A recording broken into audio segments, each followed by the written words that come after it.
I'm Chaplain Jacob Scott of the Oregon National Guard. This is the Hope in the Trenches podcast. Where going forward, I'll sit down for conversations with people who offer interesting and informative perspectives on finding strength for life and work in the trenches, and even improving our spiritual posture. Whether you feel like you're under heavy bombardment or ready to go over the top toward a new objective, it's good to be with you. My guest today is Lieutenant Colonel Dan Browne. Lieutenant Colonel Browne is a member of the Oregon Army National Guard, but he's currently serving as a coach with the Army's World-Class Athlete Program. Dan is originally from West Linn, Oregon, near Portland. He's a graduate of the United States Military Academy at West Point. He has 15 years of international racing experience, including representing the United States in the 2004 Olympics, where he ran the 10,000 meters and the marathon. Dan has spent more than 8 years with the World-Class Athlete Program as a soldier athlete and a coach. He deployed to Afghanistan in 2013.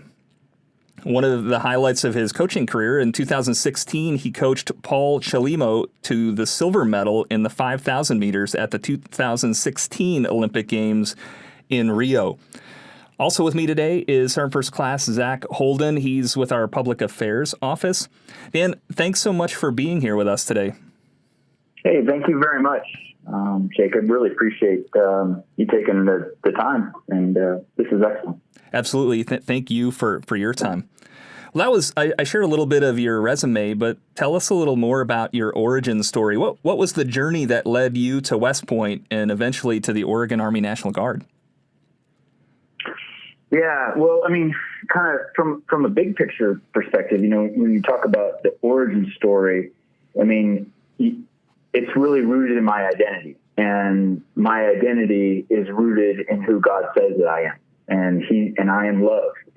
And as I continue to kind of plumb the depths of, God's love for me, I'm keenly aware of how my story is shaped by His love for me. It inspires me with hope to live well and to glorify Him. My faith began when my mom introduced me to being a Christian, taking me to church. I attended Rolling Hills Community Church up there in the Lake Oswego area. Okay. And yeah, so it started at a young age, basically, and ultimately, as I kind of moved through high school, it's, kind of my faith deepened, and, I decided to attend the United States Military Academy.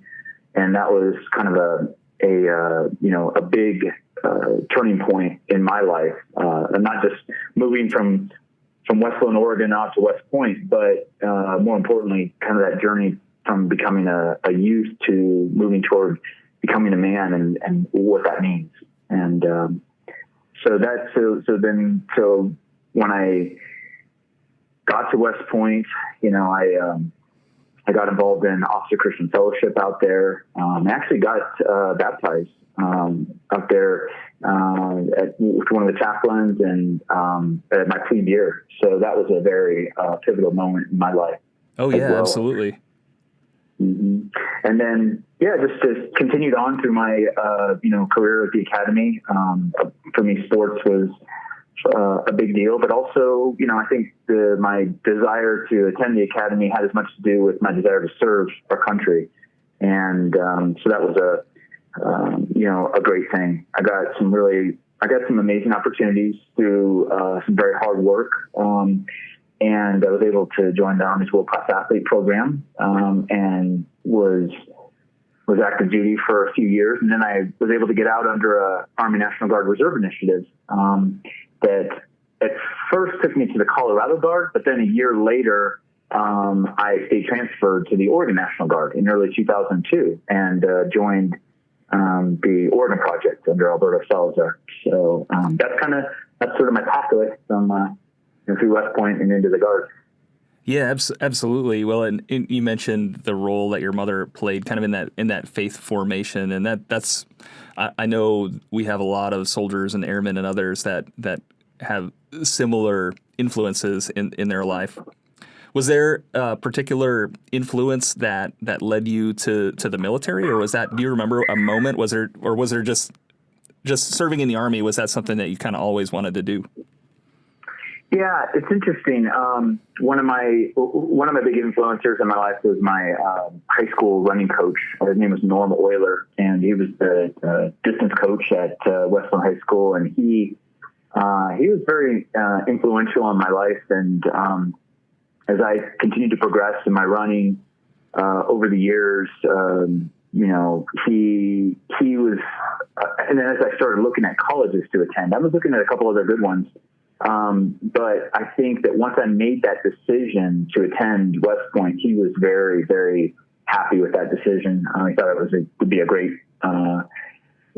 opportunity for me. And to be honest, my grandfathers served in World War II, but I don't really have a lot of other family members that are career military or anything. So for me, I was a little green coming to West Point, but that was, I think God had a plan for it all. Absolutely. Well, I think everyone's a little bit green when they show up for plebe year at West Point. Yeah, that's very true. And not only did I didn't even know what humidity was, and so you can imagine going from West Coast, no humidity to the East Coast where 5 minutes after your shower you're soaked with sweat. I was definitely, for a few weeks out of there, a fish out of water, but God had me, and I just remained faithful and determined. Well, I think there's probably some great lessons there in being immersed or thrown into a really new environment, and of course it places some demands on you and requires you to be resilient. And I just read an article recently too that reminded me that spiritual formation is a lot like physical fitness too. Spiritual fitness and physical fitness are both lifelong pursuits and something that you always have to continually grow and nurture and continue to develop. Absolutely.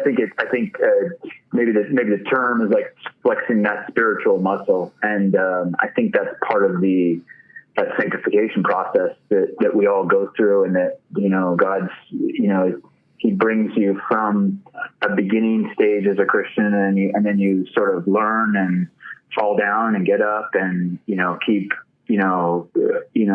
your trust and faith in Jesus. And I think that ultimately, as God reveals himself through his word to you, it becomes very clear, sort of, and then through prayer and, just honest yearning, he makes a way for us all. And it's just, as I go throughout life, I'm more and more aware of the dynamic of the circle in life, and how important it is to grow in your faith, and then to also to share that, and to be someone who is bold in how they live, especially when they know the truth, and it's such an amazing message for this world.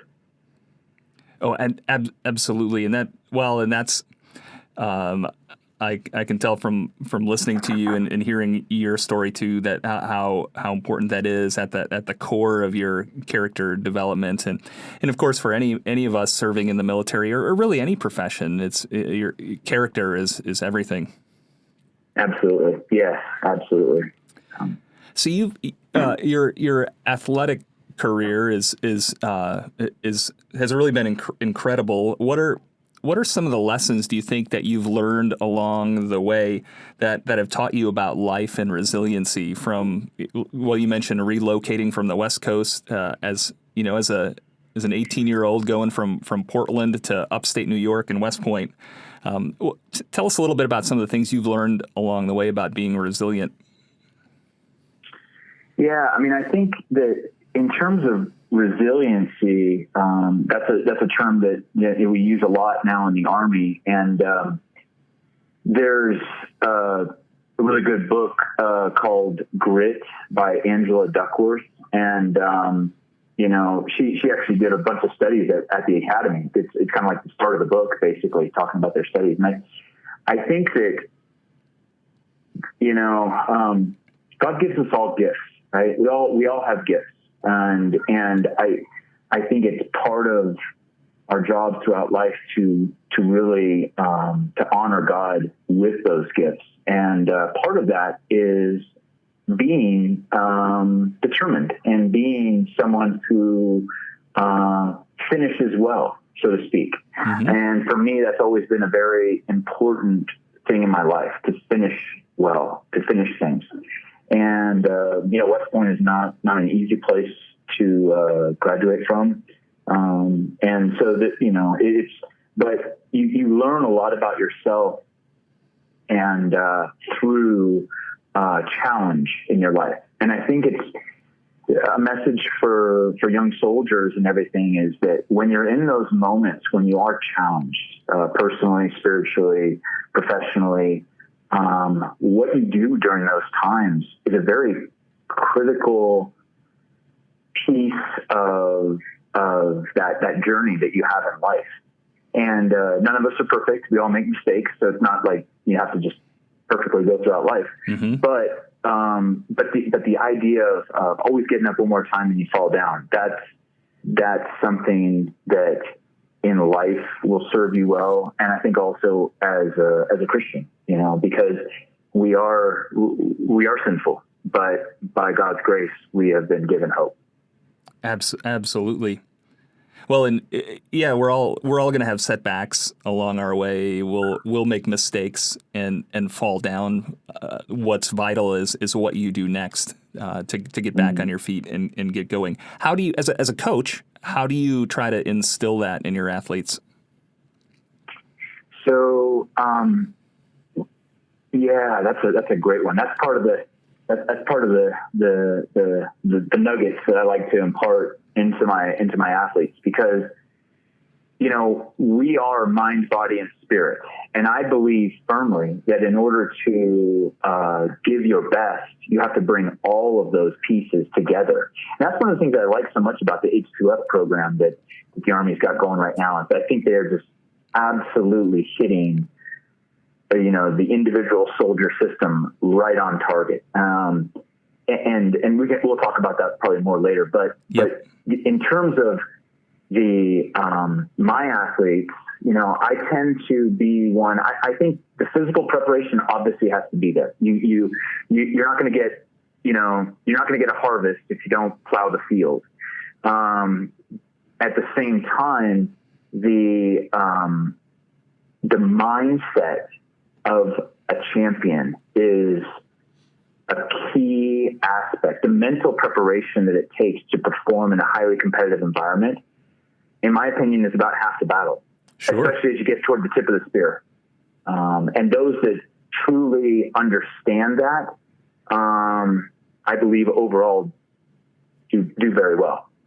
So I bring a lot of mental skills training to my coaching, basically. Can you tell us a little bit more about the mental skills training? What are some of the practices that you or your athletes engage in? So I think there's a number of components to it. I'm not a trained psychologist per se or anything, but it's just sort of the world that I've lived in for most of my adult life. And I think visualization is a very important thing. If you can envision in your mind the things that you want to achieve and to create a very clear picture of it, I'm talking very, very detailed, and then reinforce that through sort of, I guess you call them like relaxation or kind of like just thoughtful. I hate to use the word meditation, but I guess it is kind of like there's training that I've received where you spend some time going through, I'll use racing, for example, where you go through that perfect race. And as you create that picture in your mind, it's interesting how it sort of, on the mental side, it reinforces itself.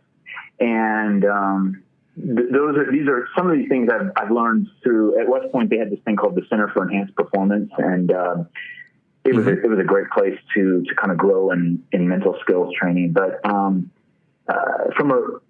this really translates across life. It has nothing. You could utilize this whether you're getting ready for a race, or whether you're getting ready for a job interview, or whether you're getting ready to do a briefing, or anything, any big life event. I think these mental skills translate across the spectrum.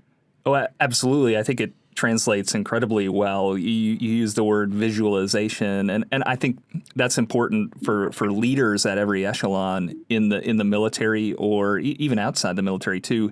That platoon leader who writes an operations order paints a picture for their soldiers as to what the desired end state is, what a success look like, and then they say, well, so here's how we're going to get there. Follow me. The general at the upper strategic levels, writing a vision for their organization is painting a picture of a better future, and that gives people hope. Then when you show them what that looks like, absolutely, yeah, and it lends itself to the trust and everything else that we need within the military, so that we have. So that our subordinates have that trust of their leaders, that they know and believe that they're that they're doing everything they can to take care of them, and obviously for us to take care of the United States of America, basically. Certainly, trust is the foundation. So you mentioned H2F earlier. For our listeners, that's the Army's new holistic health and fitness system. And you've had a chance to meet with the team that developed the Army's new holistic health and fitness system. And in that system, there are 5 pillars of readiness. We've touched a little bit already on the mental, the physical, and the spiritual. And then they also add nutrition and sleep. Really, that's the performance triad that we've been talking about for several years of exercise, sleep, and nutrition, and then the importance of mental and spiritual readiness as well. Can you help our listeners? What's the Army trying to accomplish with that new strategy, do you think? Well, and I gotta take my hat off to the Army in terms of they are hitting the nail on the head with this approach.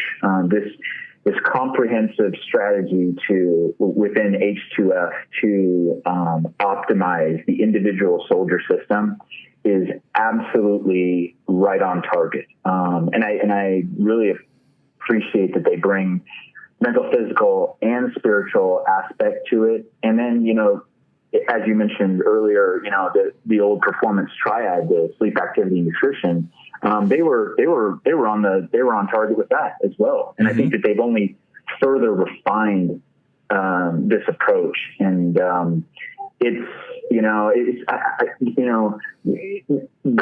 tells us, that we need rest. He rested on the 7th day, and God is all powerful, and so. There's a lot to be learned in that. And I think that as we further kind of refine the idea of what does the right amount of rest look like, sleep readiness, and what does nutritional readiness look like, these kind of things will really help our soldiers. And I think that as the total force continues to really drill down and hopefully implement these excellent strategies, I believe that it's going to affect change in a very positive way in a number of different challenges that we have within the Army. Because I think that people that have hope, people that are rested, people that are physically fit, and I think that they will be more productive. I think that they will be happier. I think that and all these things create a really nice synergy for performance, and it'll help us to be a more effective Army, when called. I agree completely, and I can reflect on my life as a young officer, a young soldier, and I didn't really think of that synergy, perhaps in a holistic way. We worked hard and we played hard, and I probably neglected some of those other activities in my off time that would have made me not just a better soldier and leader, but all around healthier. Yeah, and life. But that's the thing about life, and that we all learn, is that it's a learning process. And I think that one of the key things that I have become keen aware of is this idea of one of the things I prayed for diligently over the last couple of years is just asking God for wisdom, because wisdom is such a thing that will help so many different attributes in life, and it's be ready for it when you ask for wisdom, because man, it'll be like, all right, you ready for my wisdom? Here comes some tough stuff. Here comes some things that because as individuals, God wants us to become more like Him, and then being more like Him, we're called to be thinking of others before ourselves, less selfish, less interested in what we want, and more interested in the betterment of others. And these are all things that I think, as a society, definitely getting back to faith is especially in the service and as our culture, is a great thing. Absolutely, that selfless service, I think, translates well to all of the various vocations or callings that we have in life, whether that's in the military or with our families, our friends, our communities, and wherever we go after this. That's one of the great. Or one of the things that I've latched onto over the last few years. He was the acting secretary of the Army, Patrick Murphy, and he had the slogan that every soldier is a leader of character for a lifetime of service. And I'm reminded too, we don't the service that we do today for the military, that shouldn't be the last great thing that we do or the last thing that we strive to accomplish for the betterment of the world around us. Yeah, no, absolutely. And, it kind of, you struck a chord when you mentioned that about, basically like at West Point, they drill that into you, the idea of leaders of character, serving the common defense, inspired to serve a lifetime for our nation, whether that be in uniform and then onward, the soldier for life thing is so important for us to be, whether we're in uniform or out, active duty or, reserve, National Guard. It's being good citizens, and being representatives and ambassadors of the service, doing so. So now you and I have been wearing the uniform for a long time and served full time and in the reserve components. What advice might you give one of our new or our young soldiers or airmen in the National Guard, and in terms of that a holistic approach to health and fitness? Yes. Well, what I would say primarily is to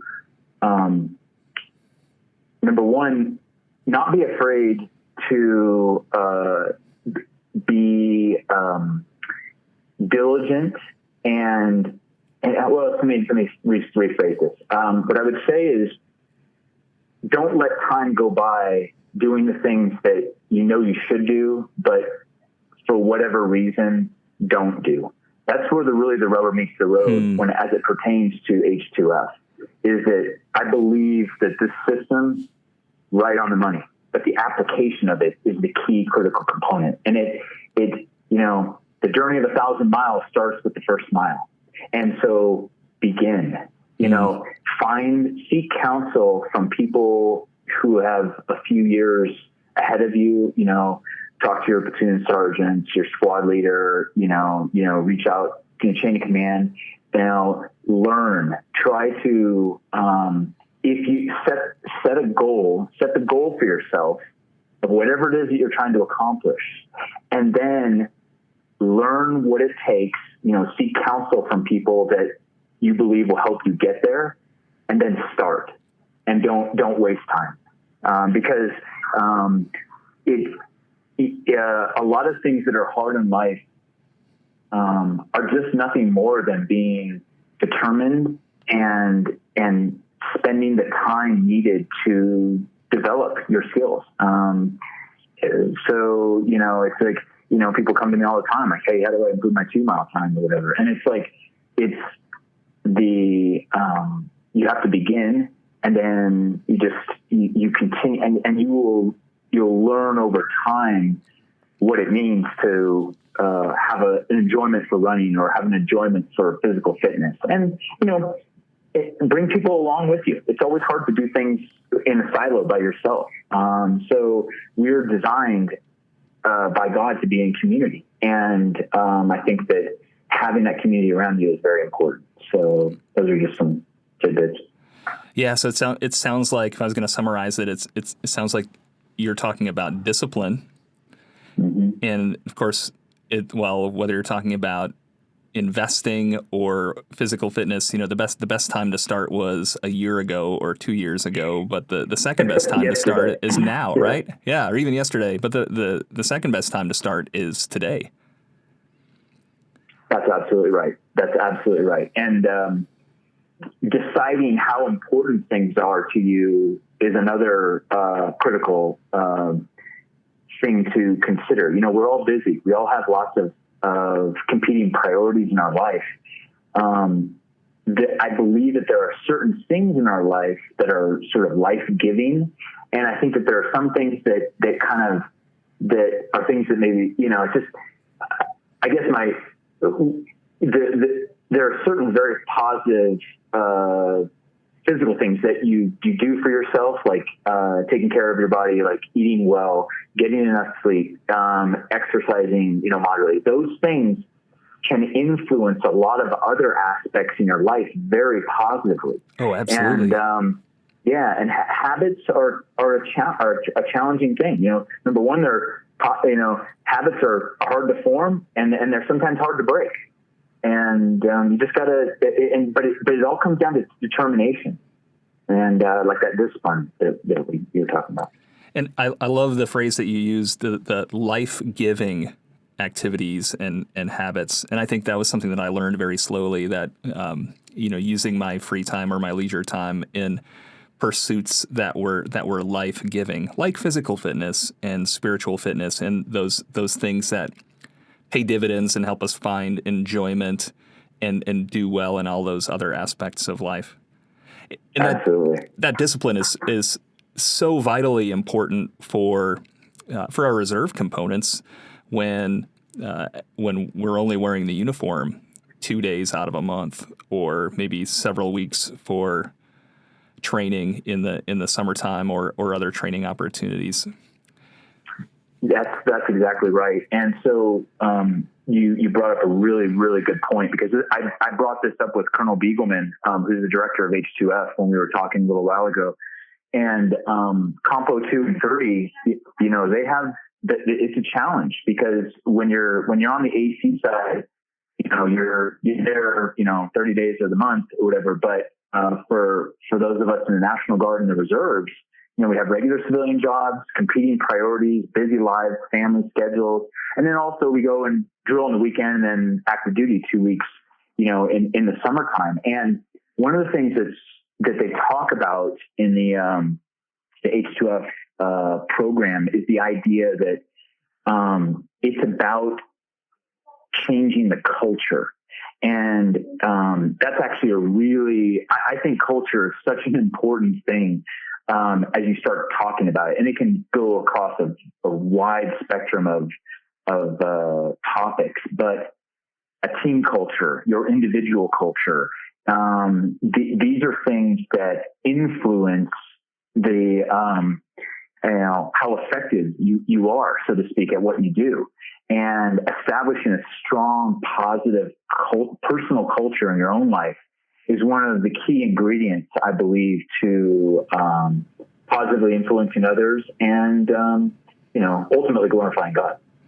Certainly, yeah. And well, I think, and maybe that's the way that we need to think about holistic health and fitness as National Guard soldiers and airmen, to see these pillars, or these activity categories, if you will, maybe as life-giving, that will make us better in our civilian occupations, that will make us better when we wear uniforms, or when we wear the uniform. Because certainly the military, and even our civilian careers and our families, that there are times when they are going to be more demanding of us. So to build the things around it that are life-giving. Yeah, that's right. And something else that kind of popped into my mind was, the idea of it's okay to do hard things, and it's okay. And I say that because, in our society, there's a lot of like instant gratification things, the things that, you get the immediate, like button, so to speak, mode. But a lot of really worthwhile things in life are things that don't pay the dividends right away, but that take a little time. And it's really critical, I believe, to instill. And I think this is kind of just like maybe old school mentality a little bit, is to try and, like back, a long time ago,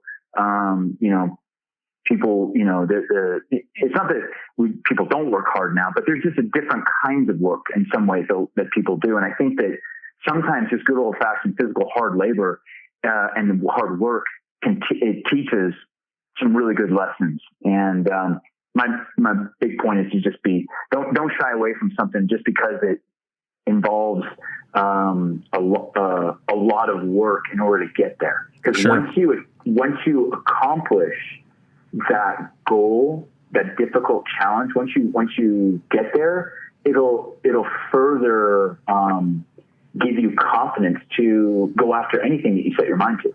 Right. The next challenge won't seem so daunting. That's right. Dan, I've got a question for you. So we've been talking a little bit about, in a sense, starting a new routine, or starting to take your life in this different path of seeking out the H2F mindset and developing the physical part of it for a fitness routine. Personally, I myself, a couple months ago, have started really diving into a running routine, and I'm in my late 30s now, and I've never pursued it the way I have until recently. And looking back, one of the biggest fears, I think, is failure. And I can always start, but then something happens, and you both touched on our lives are busy, especially for the reserve and guard components. You have your civilian job, you have your drill time, your AT, you have your family life, you have all these things going on. And so it can be hard to dedicate the time to an actual physical fitness routine and to set these goals and to achieve these goals. And a little bit of reading I've done recently it highlights the fact that failure is one of the biggest reasons, or not failure, but missing, a day of your program or your run or your routine. Like, it creates this mindset where you just feel like you failed, and then it just is a downhill, slippery slope from there, and oftentimes can give up. And I've had to struggle with that as I've got two young kids at home and work and drill and other things, and just life in general. I have missed a few of my scheduled runs, but I've really struggled trying to, okay, that's not the end of the world. Just keep going and do the best you can. But I would, with your experience and your years of knowledge, I'd love to hear your approach to what you would tell your athletes who are just struggling with that physical work-life balance. Absolutely. No, I appreciate you saying that. I mean, I think a lot of people are in your same boat, and in the sense of we're busy. We have lots of competing priorities, and I especially understand how challenging it is for us in like Compo 2 and 3, to balance that, civilian job with your family life, with your own personal physical type goals, and also your requirements that we have within the Guard and the Reserve. And I'll tell you straight up that it is, number one, you have to give yourself a little bit of a collective break. Okay. No one does the training process perfectly. The key component for you to dial in is the idea that you are, as consistently as you can, moving in a positive direction. So, and if you can authentically say that to yourself, that like you are like, hey, maybe I didn't, I was supposed to do 4 workouts this week, but I only got in 2. The key for you is, and this is all part of that, in the military, we have the MDMP process, right? And we have all these things where we assess and evaluate and, do our AARs. And it's very important as a thinking person to think critically about those things, all those things that you're doing. And like you said, I mean, I want to caveat this by saying none of us do it perfectly. First of all, like I'm busy. I've got all kinds of competing priorities. And I'm sure most of our listeners do as well. The big thing is to, in my opinion, and this is a life thing, is to establish your life priorities, and then given your resources, which really is your time in your life that you have,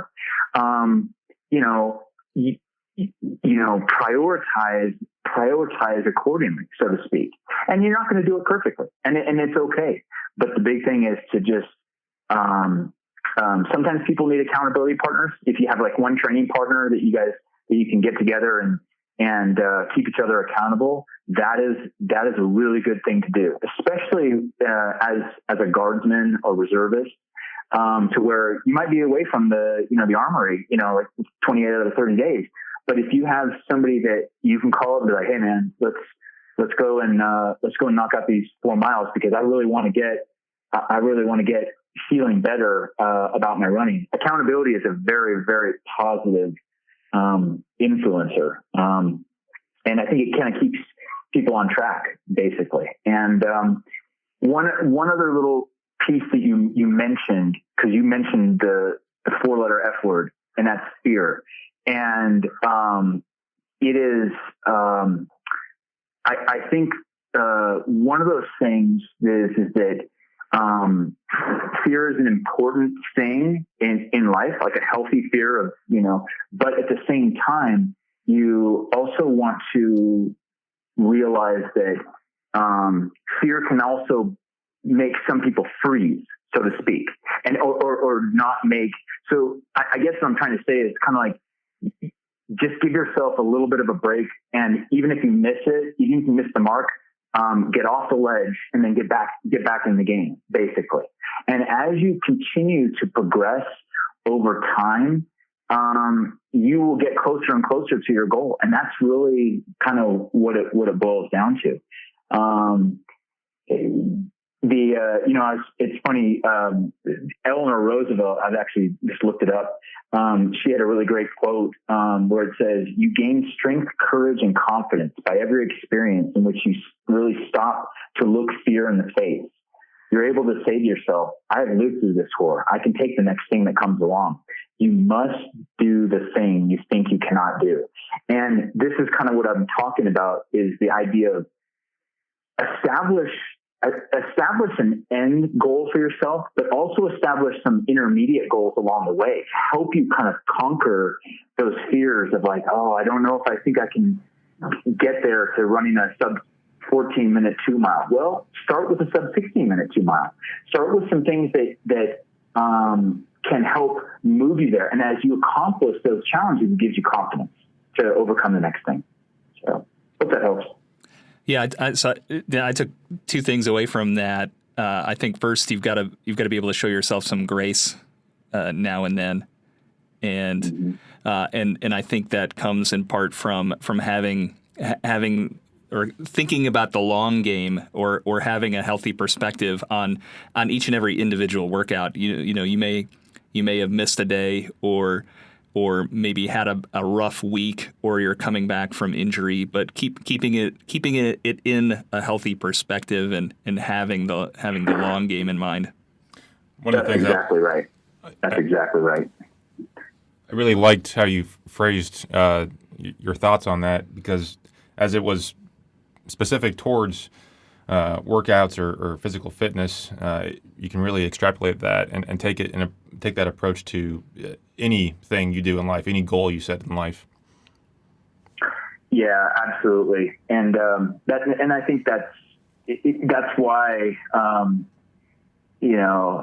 think it was MacArthur, on the fields of friendly strife are sown the seeds that on other fields on other days will bear the fruits of victory. I think as we challenge ourselves physically, there will be second and third order effects that positively influence us individually and then collectively as a total force. And so having those physical challenges is a good thing. And then knowing that we can overcome them teaches us to overcome other obstacles in our lives.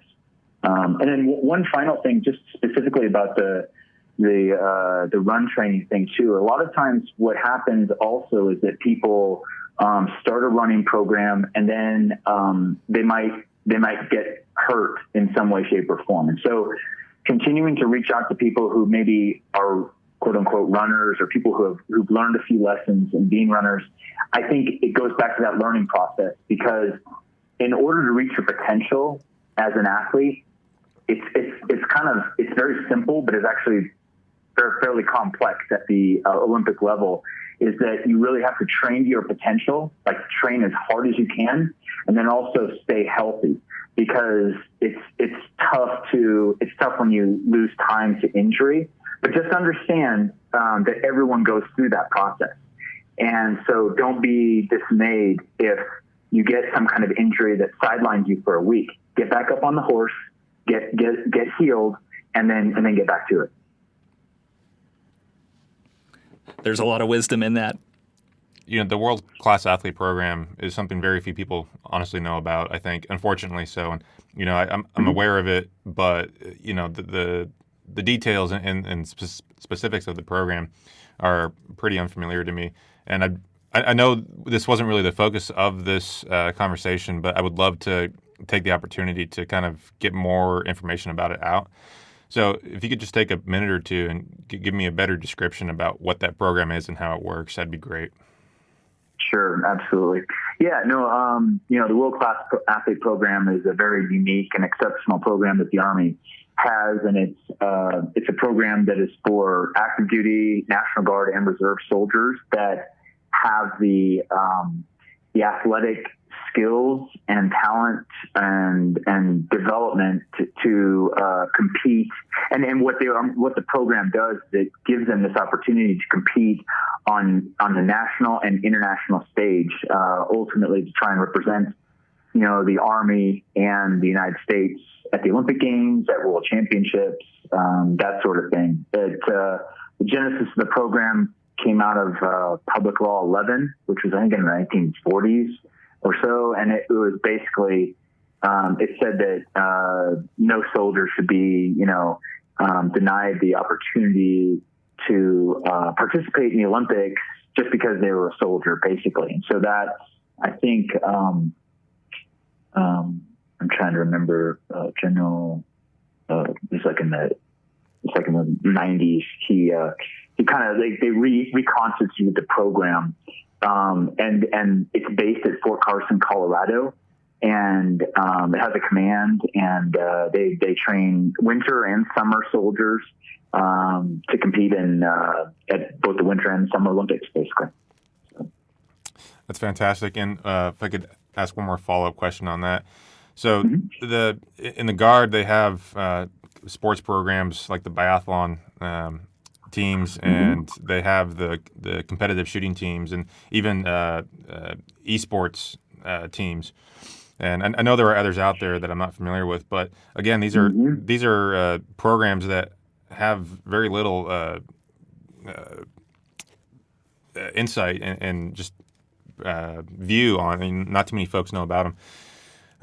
So I know the World Class Athlete Program is a little different, and at a much higher level of competition. But if you kind of break it down to maybe those are the building blocks into something like the World Class Athlete Program, or if nothing else, how do those types of non-traditional soldier skills somewhat relate into soldier readiness and resiliency?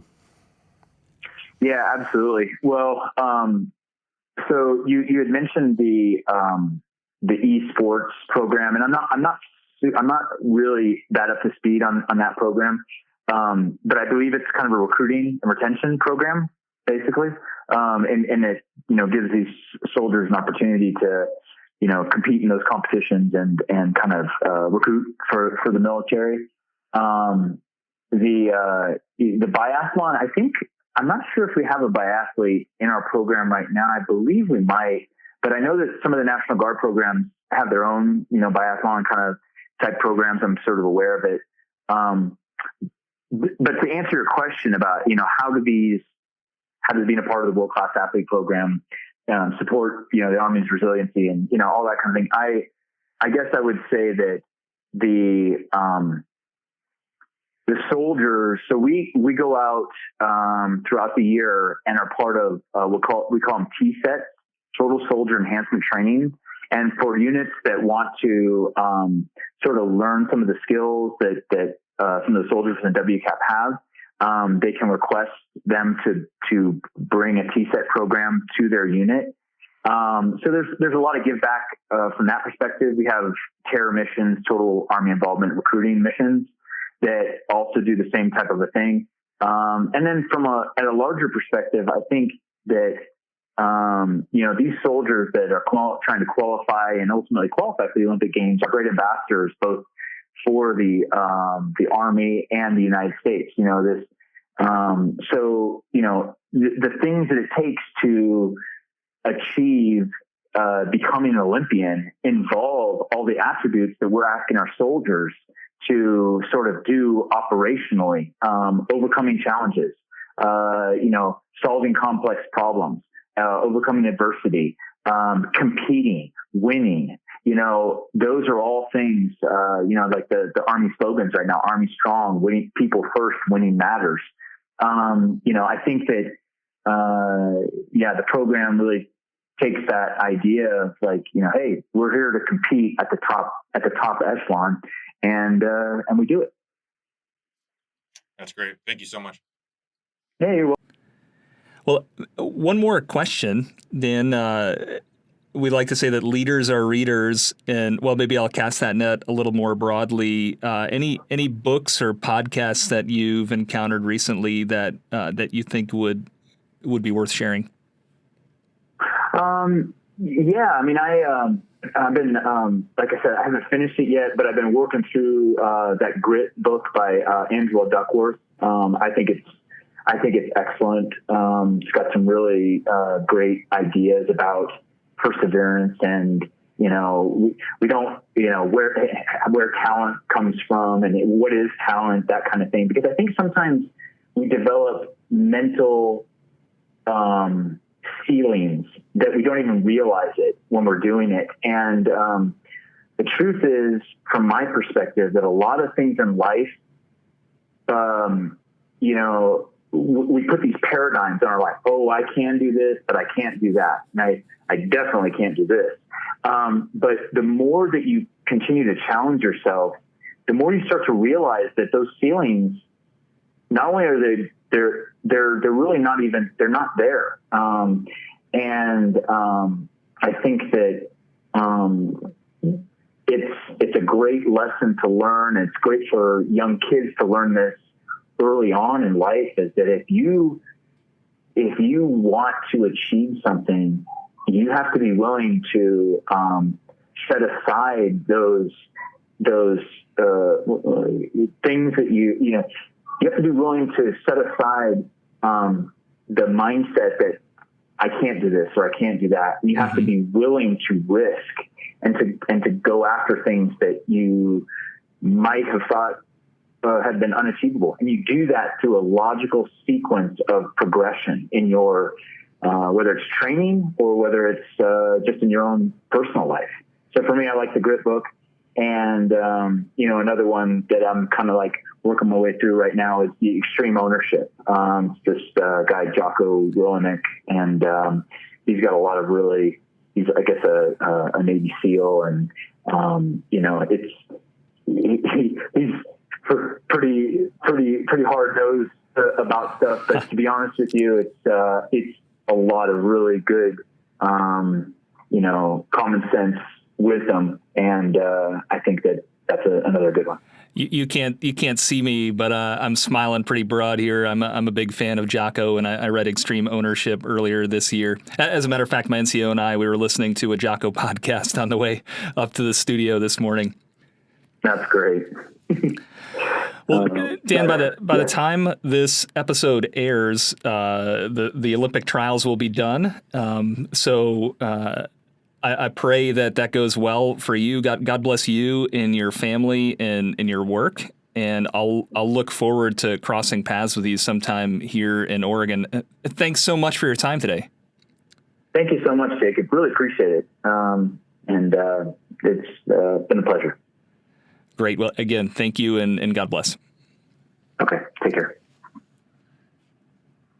This podcast is produced by the Oregon National Guard Public Affairs Office. My prayer for you is that wherever you find yourself, that you might find hope for today and strength for the ambiguity and chaos of life. Blessings on the rest of your day.